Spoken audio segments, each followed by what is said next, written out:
Bonjour, ça y est, ici c'est l'été. Et s'il reste un tas de combats à mener, les progrès et victoires des femmes ne s'arrêtent pas pour autant. Alors comme chaque mois, je vous ai compilé 5 bonnes nouvelles pour vous remonter le moral si le backlash ou retour de bâton actuel vous vide de vos forces. Commençons donc par la France, où l'on fait des progrès en matière de lutte contre les violences sexuelles dans le sport. Vous vous souvenez peut-être des révélations ou des enquêtes qui ont fait la une il y a environ 6 mois, comme le témoignage de la patineuse artistique Sarah Abitbol. Peut-être aussi que cette une de l'équipe vous parle, ou encore que vous avez lu le dossier de Disclose qui recense pas moins de 276 victimes.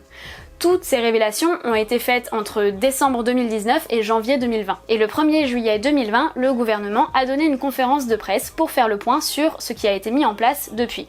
Titiou Lecoq l'a très bien résumé dans sa newsletter pour Slate.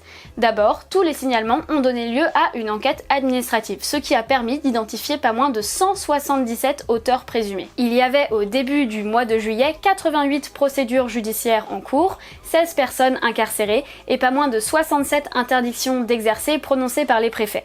Pour ce dernier chiffre, c'est 3 fois plus en 6 mois qu'au cours des 10 dernières années. Alors bien sûr, ces chiffres sont effrayants, mais ils le sont bien moins que l'inaction dans laquelle se complaisait le gouvernement jusqu'ici. On continue aux Pays-Bas, où Van Engelshoven, la ministre des Sciences, de l'Éducation et de la Culture, a annoncé dans une lettre au Parlement que la mention du genre serait retirée des cartes d'identité d'ici 2024 à 2025. Ces missions recouvrent aussi ce qui relève de l'émancipation.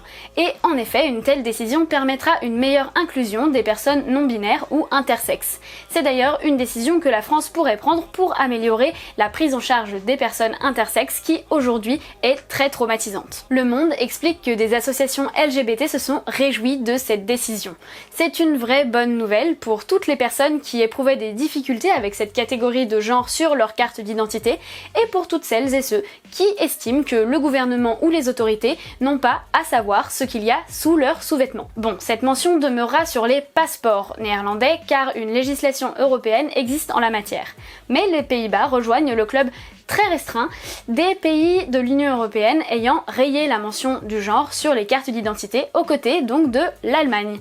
Ça fait donc 2 pays dans l'Union européenne, pas sûr que ce soit suffisant pour faire bouger tout le monde, mais c'est une petite victoire. Focus sur le monde catholique. À la suite de la candidature d'Anne Soupa à l'archevêché de Lyon, 7 autres femmes ont décidé de se porter candidates à des postes qui sont traditionnellement réservés à des hommes au sein de l'Église. Diacre, curé, évêque, nonce ou encore prédicatrice laïque, un poste qui n'existe pas encore dans l'Église catholique, ce sont les fonctions briguées par ces femmes qui ont été recrutées par le collectif Toutes Apôtres, qui a pour ambition de créer un véritable mouvement. Elles veulent faire du 22 juillet, le jour de la Sainte Marie de Magdala, ou Marie-Madeleine, c'est-à-dire dans la religion chrétienne la première à avoir vu le Christ ressuscité, un jour pour mener des actions jusqu'à ce que l'Église soit réformée. Le but affiché est que la candidature d'Anne Soupa à l'archevêché de Lyon, qui les a précédées, donc ne reste pas un moment unique et isolé.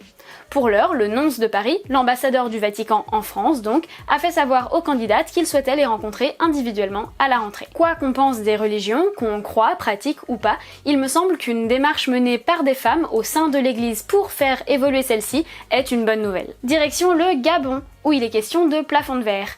Rose Christiane Osukarapanda a été nommée première ministre et c'est la première femme à occuper ce poste dans ce pays. Elle est loin d'être une inconnue dans le paysage politique puisque ce n'est pas la seule première à son actif. Elle est en effet devenue la première maire de Libreville, la capitale du Gabon, en 2014.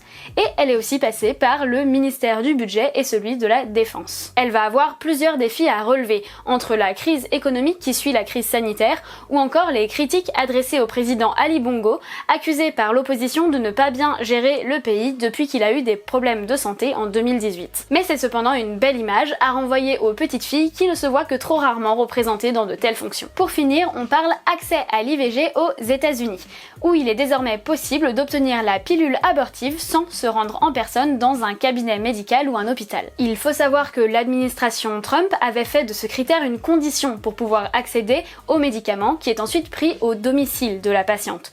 Mais un juge fédéral a estimé que cela créait en ces temps de pandémie un obstacle substantiel à l'accès à l'avortement, et donc il a décidé que c'était inconstitutionnel. Bien que la décision soit limitée dans l'espace, puisque les États pourront l'appliquer différemment, et dans le temps, puisqu'elle prendra fin avec la fin de l'état d'urgence sanitaire, c'est quand même une bonne nouvelle, en particulier pour les femmes racisées, qui sont celles qui rencontrent le plus de barrières pour accéder à la santé reproductive. C'est tout pour ce mois-ci. J'espère que vous avez désormais le cœur un peu plus léger.